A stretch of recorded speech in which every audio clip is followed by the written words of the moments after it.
kursi intaan soo qaata banaanka soo dhigta ayaa arki jiray diyaaradihii ciidanka cirka dagaalka oo kacaya degayo markaasa niyad aan gashtay waxaan dhihi jiray ilaahu ha i dilin anoo garoonkan ka kicin oon kusoo degin.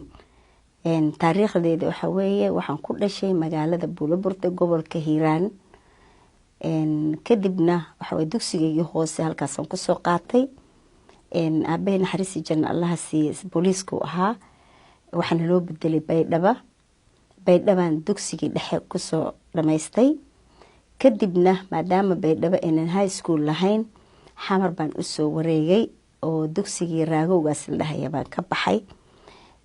kadibna marka insha Allah tacaala waxay ahayd maadaama anaga aan deganin xerada aviazione la yiraahdo ama aviazione qof walba si u yaqaano xerada ciidanka cirka ayaanu deganayn.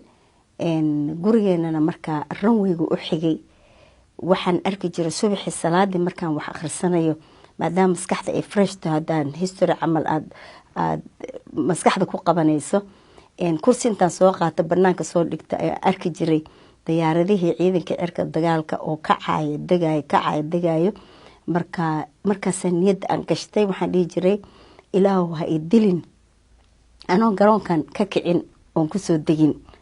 niyadda markaasa igu horeysa oon gashto maadaama aan aniga qof sportivo aan ahaa oo cayaaraadka maaragtay basketballka volleyballka iyo xitaa sakarka aan cayaari jiray wiilal ay dhihi jiray.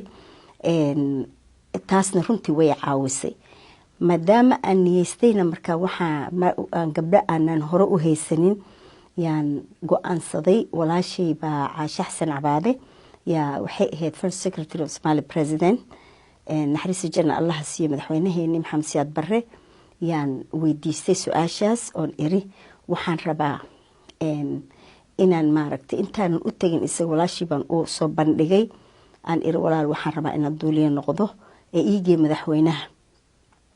waxay tiri kuma geynayo sababtoo ah waxaan rabaa inaad dhakhtarad aad noqoto.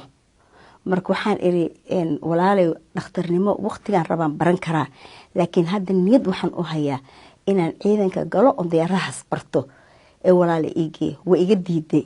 marka iga diiday waxaan rabaa aniga madaxweynaha inay taama u tagi karaaye igama xigtide waan insha Allah waan arki doonaa. maalinta dambe waxay aragtay anigoo madaxweynaha la fadhiyo iyadoo xafiis ku jirtay soo baxda waraaqo u keenaysay way igu naxday anoo madaxweynaha la fadhiyo markay aragtay.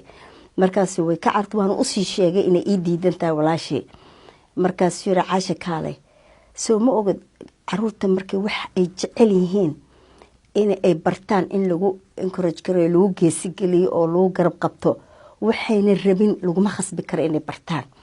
bas markaas tir wallahi jaal madaxweyne raali ugama ihin laakiin markaas yiri maya intaynan imaanin waxa conversation xoog leh ayaana dhex maray. marka su'aalo badan oo su'aalay wuxuu yiri arintan waa arin aad iyo aad u adag shaqadan waa shaqo rageed ma u malaynaysaa inaad ka bixi karto